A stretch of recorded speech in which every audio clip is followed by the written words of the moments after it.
Hello friends, welcome to my YouTube channel Samrat education. दोस्तों, आज की इस वीडियो में आप लोगों को सीड टेक्नोलॉजी का 15 मोस्ट इंपॉर्टेंट शॉर्ट क्वेश्चन बताऊंगा। उसके बाद आप लोगों को लेक्चर के माध्यम से लॉन्ग क्वेश्चन भी बताऊंगा। तो वीडियो थोड़ा लंबा हो सकता है, आप लोग वीडियो पूरा देखिएगा और वीडियो अच्छा लगे तो वीडियो को लाइक कीजिएगा, चैनल को सब्सक्राइब भी जरूर कीजिएगा।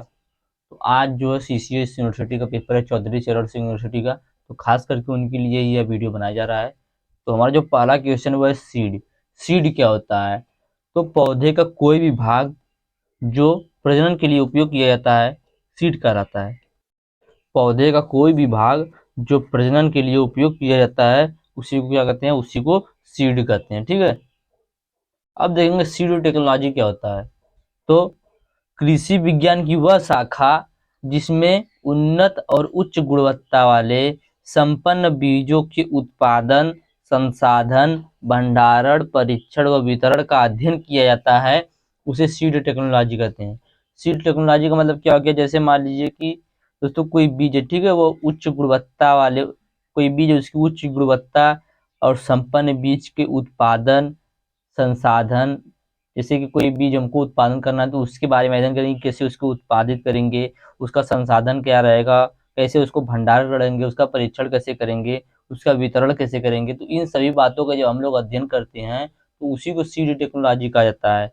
कृषि विज्ञान की वह शाखा जिसमें उन्नत और उच्च गुणवत्ता वाले संपन्न बीजों के उत्पादन, संसाधन, भंडारण, परीक्षण व वितरण का अध्ययन किया जाता है, उसे सीड टेक्नोलॉजी कहते हैं। ठीक है, आगे चलते हैं। न्यूक्लियस सीड, केंद्र की बीज। तो न्यूक्लियस सीड क्या होता है? यह बीज पादप प्रजनक द्वारा प्रथम बार तैयार किया जाता है। जो न्यूक्लियस सीड होता है ना, पादप प्रजनक जो होता है, प्लांट ब्रीडर होता है, उसके द्वारा पहली बार तैयार किया जाता है। इसमें आनुवांशिक एवं भौतिक शुद्धता 100% पाई जाती है, मतलब 100% इसमें जो होता है प्योरिटी पाई जाती है दोस्तों, जेनेटिक प्योरिटी और फिजिकल प्योरिटी दोनों। ठीक है, तो न्यूक्लियस सीड क्या होता है? न्यूक्लियस सीड प्लांट ब्रीडर द्वारा पहली बार तैयार किया गया बीज होता है, जिसमें आनुवांशिक एवं भौतिक शुद्धता 100% पाई जाती है। यह बीज प्रजनन के बाद बीज के गुणन के लिए प्रयोग किया जाता है। तो यह हो गया न्यूक्लियस सीड, केंद्र की बीज। आगे देखेंगे सीड सर्टिफिकेशन। बीज प्रमाणीकरण क्या होता है?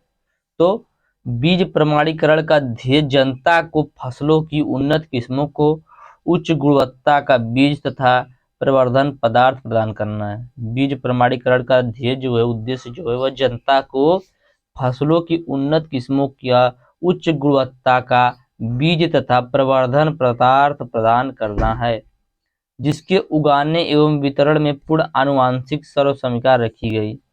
केवल वे किस्म जिनका जनन दर उत्कृष्ट होता है, उन बीजों का ही प्रमाणीकरण किया जाता है। तो इस सीड सर्टिफिकेशन क्या हो गया?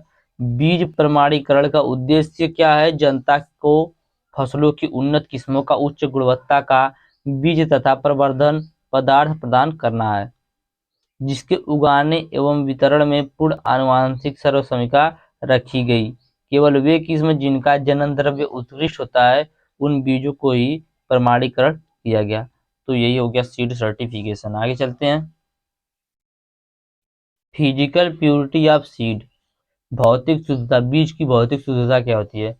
तो भौतिक शुद्धता मतलब दोस्तों, जो भौतिक शुद्धता का मतलब आप लोग समझ रहे होंगे। जैसे मान लीजिए बीज है, बीज के अंदर धूल कण या दूसरे फसल की जो सीड है वो सब नहीं रहेंगे, तो उसी सबको बाहर निकालेंगे या वो सब नहीं रहेंगे, तो उसी को फिजिकल प्योरिटी कहते हैं। ठीक है, तो किसी भी फसल या किस्म के बीजों में दूसरी फसल या खरपतवार के बीजों का मिश्रण न होने की प्रक्रिया को ही फिजिकल प्योरिटी कहते हैं।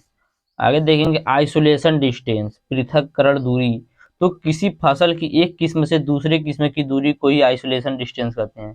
किसी फसल की एक किस्म से दूसरे किस्म की दूरी को ही आइसोलेशन डिस्टेंस कहते हैं। तो यह हो गया क्या? Isolation distance. अगला टॉपिक है सीड प्रोसेसिंग। सीड प्रोसेसिंग क्या होता है?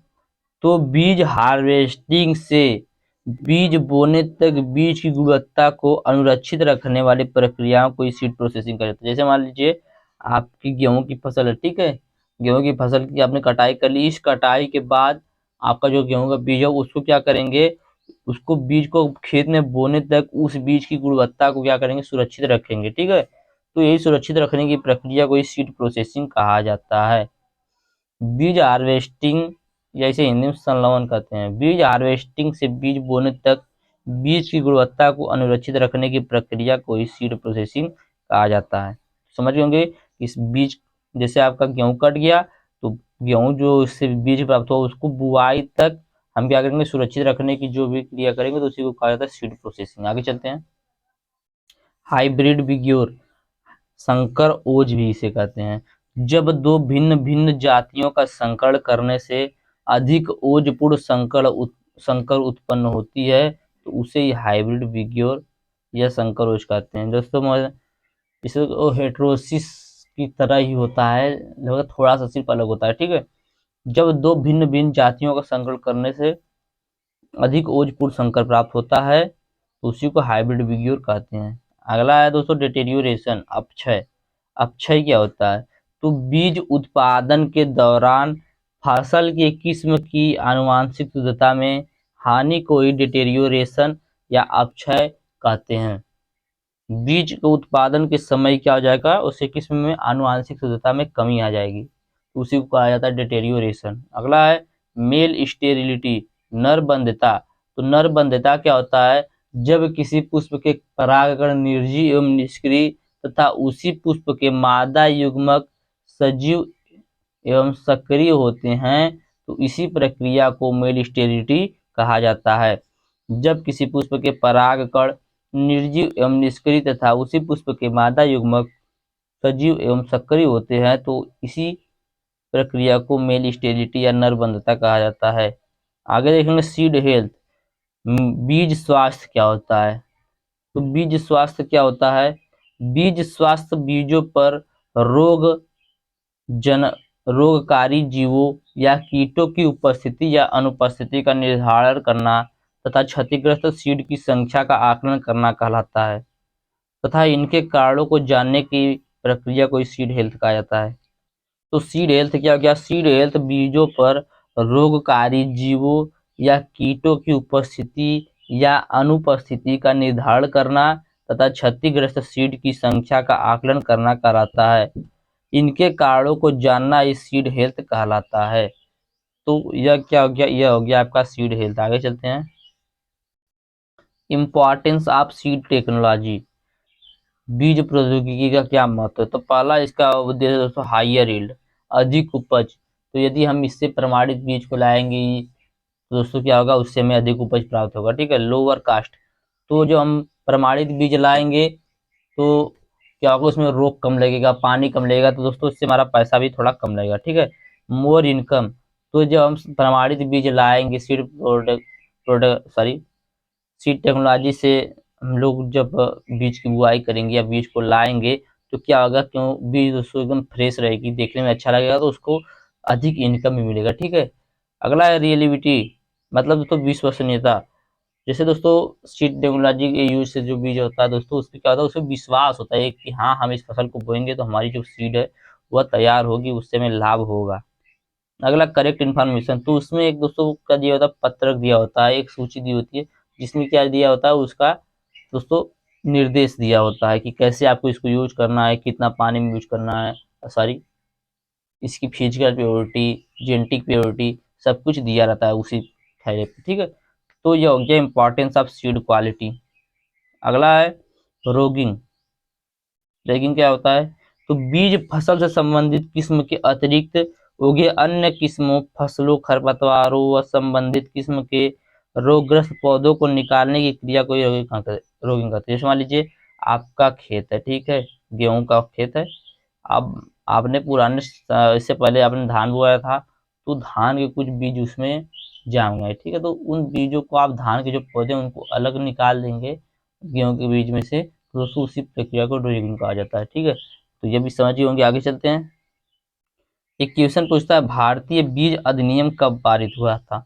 तो भारतीय बीज अधिनियम भारत सरकार ने 1966 ईस्वी में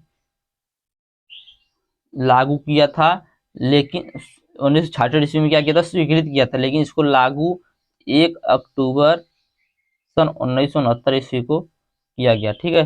तो सीड टेक्नोलॉजी क्या है, शुद्ध और अच्छे बीज ही बाजार में बेचे जाएं तथा उनकी गुणवत्ता बनी रहे, इसके लिए भारत सरकार ने सन 1966 में इंडियन सीड एक्ट को स्वीकृत किया और 1 अक्टूबर 1969 से इसको लागू कर दिया गया। तो ये भी आप लोग समझ गए होंगे। आगे चलते हैं, थोड़ा सा आप लॉन्ग क्वेश्चन देखेंगे।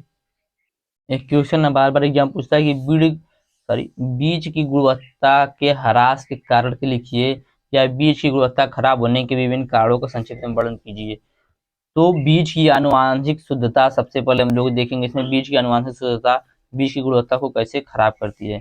तो बीज की आनुवांशिक शुद्धता का तात्पर्य बीज किस्म में निहित उन विशिष्ट लक्षणों से है जिनके कारण इस किस्म को विशेष नाम से पहचाना जाता है, जैसे कि किस्म की जीनी संरचना, पौधे की ऊंचाई, रोगरोधिता और कीटरोधी गुण, पादप, तना और पत्तियों का आकार, पुष्प क्रम, बाली, फल आदि का रूप, रंग और गठन, फसल अवधि पर परिपक्वता, बीज या दाने का आकार, प्रकार, रंग, गठन, भार, उत्पादन क्षमता आदि बीज उत्पादन के दौरान इन सभी किस्म संबंधी लक्षणों का अनुरक्षण किया जाता है।